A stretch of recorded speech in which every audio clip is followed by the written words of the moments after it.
Drama serial सुन मेरे दिल में सदफ जावियर के ट्रीटमेंट को लेके पहले ही परेशान होती है और डॉक्टर्स उसे बताते हैं कि ट्रीटमेंट जितना जल्दी स्टार्ट हो जाए उतना ही अच्छा है और सबसे बेस्ट होगा कि अगर अगले ही हफ्ते से ट्रीटमेंट स्टार्ट कर दिया जाए। अब सदफ तो बहुत ज़्यादा परेशान हो जाती है क्योंकि इन लोगों के पासपोर्ट वीज़ा कुछ भी तो बंदोबस्त नहीं हुआ और फिर सदफ ने छुट्टी भी तो 1 माह बाद दी है। सदफ इसी बात को लेके बहुत ज़्यादा परेशान और सोचों में गुम होती है और वो अपनी माँ को भी नहीं बताना चाहती कि कहीं वो मज़ीद परेशान मत हो जाएं। लेकिन फरजाना जब अपनी बेटी के मुंह पे इतनी परेशानी देखती हैं तो उनको तो कुछ और ही शक पड़ जाता है और वो सदफ से कहती हैं कि कुछ भी मसला हुआ तो तुम मुझसे शेयर तो ज़रूर करोगी ना। फरजाना तो यही समझती है कि बिलाल अब्दुल्ला बहुत ही करप्ट इंसान है जैसा कि उसके हस्बैंड ने बताया था और यकीनन सदफ ने अपने भाई के इलाज के लिए उससे जो पैसे मांगे हैं तो उसके बदले में अपनी इज्जत भी तार तार कर चुकी होगी क्योंकि बिलाल अब्दुल्ला बगैर किसी वजह के उसको इतनी फेवर्स देने वालों में से तो नहीं है। इसके जहन में तो बिलाल अब्दुल्ला का इतना ख़राब इमेज है क्योंकि उसका हस्बैंड जानता था कि वो हर टाइम ड्रिंक भी करता है और लड़कियों के साथ उसके गलत ताल्लुकात भी हैं और फिर सदफ को पहली नज़र में देखते साथ ही वो यकीनन अपना दिल भी दे बैठा था और ज़बरदस्ती उसको अपने ऑफिस में जॉब देने के लिए जो बुलाया तब बाप को उसकी नीयत पे साफ शक था। तभी तो उसने सदफ को साफ मना कर दिया था कि कहीं भी जैसी छोटी मोटी जॉब मिल जाए लेकिन तुम इस ग्रुप में कभी भी अप्लाई ही नहीं करोगी। अब माँ को यही परेशानी होती है कि कहीं जाविर के इलाज के लिए सदफ ने अपना पाक दामन दागदार तो नहीं कर लिया और वो बहुत ज़्यादा पछताती है कि मैं अपने बच्चों के लिए कुछ भी नहीं कर सकती। हालांकि सदफ इधर इसी बात की वजह से परेशान है कि अब इतनी इमरजेंसी में वो कैसे जाविर को अमेरिका लेके जाएगी। वो जाविर और फरजाना से नज़रें चुरा के घर में फिर रही होती है लेकिन फरजाना उसे पूछ ही लेती है कि आखिर कोई बात तो है जो तुम्हें परेशान कर रही है, प्लीज़ मुझे बता दो। अगर बिलाल अब्दुल्ला ने तुमसे कोई गलत डिमांड की है तो मुझे जाविर की जान जहाँ प्यारी है वहाँ पे तुम्हारी इज्जत भी बहुत प्यारी है। सदफ तो माँ की ये बात सुन के हंस पड़ती है और माँ से कहती है कि मैं भी बिलाल अब्दुल्ला को आज से पहले इतना ही गलत समझती थी जितना कि आप समझती हैं और मुझे यही लगता था कि पता नहीं वो पैसों के बदले में मुझे क्या क्या डिमांड्स करेगा। इनफैक्ट मैंने तो खुद ही उसे ऑफर कर दी थी कि मुझे ये पैसे लाजमी चाहिए, उसके बदले में आप जो भी कहेंगे वो मैं देने के लिए तैयार होंगी। लेकिन उन्होंने तो मुझे हैरान ही कर दिया क्योंकि वो दूसरों की मजबूरियों से फ़ायदा उठाने वाले लोगों में से नहीं है। वो चाहते तो कुछ भी कह सकते थे। मैं तो भाई के इलाज के लिए इतनी परेशान थी कि मैं शायद उनकी कोई भी शर्त मान जाती। दूसरी तरफ ये बिलाल अब्दुल्ला जो कि हर औरत को गलत नज़र से ही देखता था और उसे लगता था कि औरतें इज्जत के काबिल ही नहीं हैं, सबकी सब एक ही जैसी होती हैं। लेकिन सदफ जैसी लड़की को देखने के बाद से बिलाल अब्दुल्ला का लड़कियों के बारे में कॉन्सेप्ट भी चेंज हो गया था। सदफ के इस ऑफिस में जॉब करने के बाद और बिलाल अब्दुल्ला की ज़िंदगी में आने के बाद से बिलाल अब्दुल्ला ने ड्रिंकिंग भी बिल्कुल छोड़ दी है। वो अपने नौकरों से कह के घर से सारी की सारी शराब की बोतलें बाहर फेंकवा देता है। नौकर भी इसका ये एटीट्यूड देख के हैरान होते हैं कि साहब में इतना पॉजिटिव बदलाव आखिर कैसे आ रहा है और ड्रिंकिंग छोड़ देने के बाद से उसके औरतों से भी मरासिम बहुत कम हो चुके हैं।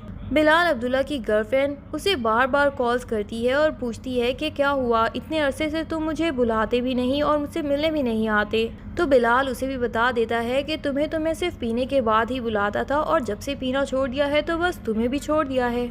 उसे हैरत होती है कि इसमें आखिर इतना चेंज कैसे आ गया है और वो बिलाल से शेयर करने लगती है तो वो भी अपने दिल की बात अपनी गर्लफ्रेंड के आगे ही रख देता है और उसे कहता है कि मुझे यही लगता था कि सबकी सब लड़कियां एक जैसी ही होती हैं, लेकिन मेरी ये सोच गलत साबित हुई और अब मुझे पता चला कि कुछ लड़कियां ऐसी भी होती हैं कि अगर शराब पी के उनका नाम लिया जाए तो भी उनकी बेअदबी हो जाती है।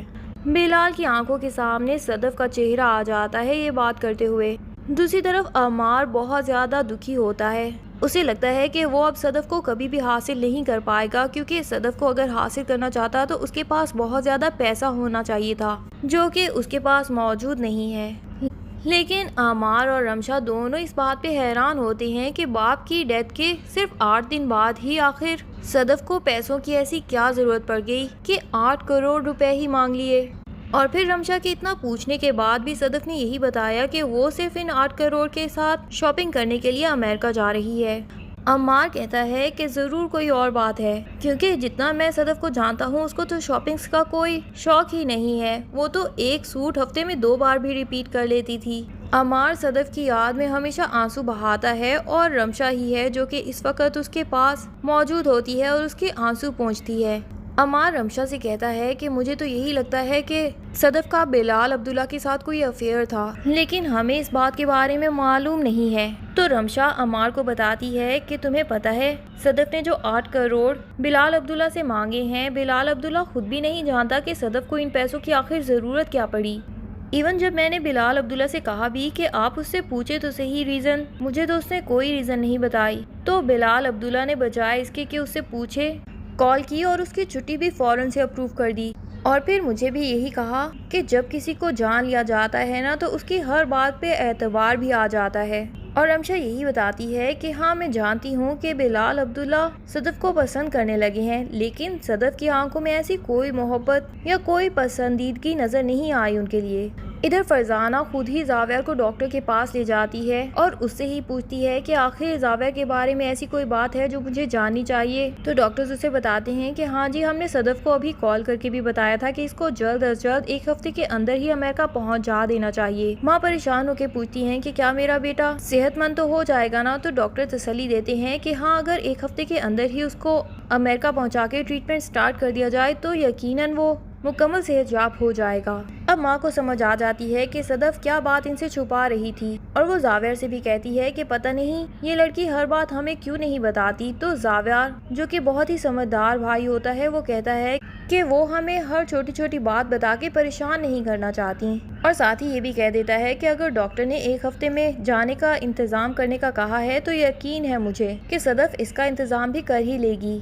इधर सदफ ऑफिस में भी परेशान बैठी होती है। बिलाल अब्दुल्ला बिलाखिर उसे अपने ऑफिस में बुला के उससे पूछ ही लेता है कि आप बहुत ज़्यादा परेशान दिख रही हैं, कोई परेशानी है तो मुझे बता सकती हैं, हो सकता है मैं वो सॉल्व करवा दूं। और सदफ भी जानती है कि सिर्फ यही इंसान है जो कि ये प्रॉब्लम सॉल्व करवा सकता है, जो इतनी जल्दी 8 करोड़ दे सकता है, वो यकीनन अमेरिका भी जल्दी पहुंचा सकता है। तो वो बता ही देती है उसको सारी सच्चाई कि मेरे छोटे भाई को ब्लड कैंसर है और इसी बात की टेंशन लेके ही अब्बा इस दुनिया से रुखसत हो गए और डॉक्टर्स ने यही कहा है कि उसका इलाज 1 हफ्ते के अंदर ही अगर स्टार्ट करवा दिया जाए तो ही वो रिकवर हो सकता है। जबकि मैंने तो अभी वीज़ा वगैरह भी अप्लाई नहीं किया।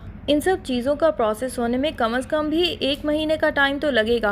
बिलाल अब्दुल्ला कहता है कि इतनी सी बात, मुझे लगा था कि आप अपनी हर बात मुझसे शेयर कर लेंगी, पता नहीं आपने ये बात मुझसे आखिर क्यों छुपाई। और फिर वो कह देता है कि आपके भाई का इलाज अगले हफ्ते से ही शुरू हो जाएगा, मैं उसको अमेरिका भेजने का इंतज़ाम कर दूंगा, लेकिन आप उसके साथ नहीं जाएंगी, आपको यहीं रहना पड़ेगा।